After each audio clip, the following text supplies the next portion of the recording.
गौ माता तू झूठ बोली है मेरे सामने, तेरा पूरा शरीर पुजाएगा। कन्यादान, वस्त्रदान, मुद्रादान, स्वर्णदान, अन्नदान, सारे दान आगे से होंगे, पर गौदान पीछे से होगा।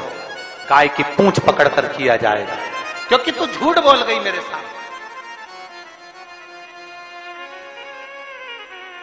सारे देवताओं की परिक्रमा आगे से, पर गौ माता की परिक्रमा पीछे से होगी। गाय की परिक्रमा आगे से नहीं होती, पीछे से चालू होकर पीछे विराम होता। तू झूठ बोल गई मेरे सामने। गौ माता तू जगत की मां कहलाती है।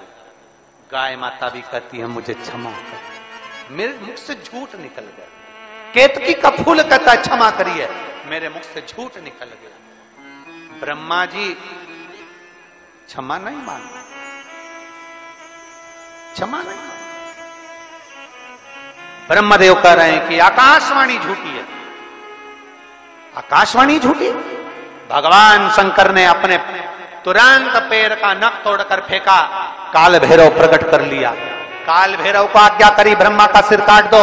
जिस मुख से वो झूठ बोल रहा, जिस मुख से वो झूठ बोल रहा।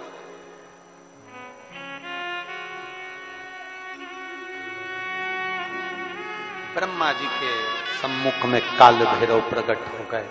काल भैरव ने अपना हाथ की उंगली का नख तोड़कर फेंककर ब्रह्मा जी के शीश को काट दिया। कटा हुआ सिर लुढ़कता लुढ़कता गया, उनके रक्त निकलता गया। कटा शीश भी झूठ बोलता रहा, झूठ बोलता। सत्य को प्रमाण की जरूरत नहीं होती, पर झूठ को प्रमाण चाहिए। सत्य एक दिन उजागर होता ही है, उसको कितना भी दबाया जाए। सत्य को कितना भी दबा ले, वो उजागर होगा। आज नहीं तो कल होगा, कल नहीं तो परसों होगा, आने वाली पीढ़ी को होगा, पर सत्य सामने जरूर आएगा। सत्य को कोई नहीं दबा सकता। चाहे दुनिया में कितना भी प्रपंच रच लो, चाहे दुनिया में कितना भी पाखंड रच लो, सत्य को दबाने के लिए तुम सारी पूरी जिंदगी निकाल देना, पर एक दिन सत्य सत्य होता है और सत्य दुनिया के सामने आता जरूर है। दब नहीं सकता, दब नहीं। कितना दबाओगे? सत्य को कितना झुकाने का प्रयास करोगे? सत्य को कितना दबाने का प्रयास करोगे? सत्य सम्मुख में आता है, प्रकट होता है, सामने आता है, और आता है तो सत्य सहन नहीं हो पाता, जैसे ब्रह्मा से सहन नहीं हुआ। भगवान ने कह दिया शीश काट दो ब्रह्मा जी का, क्योंकि इनसे सत्य सहन नहीं हो रहा। काट दिया शीश, लुढ़कता गया, लुढ़कता गया।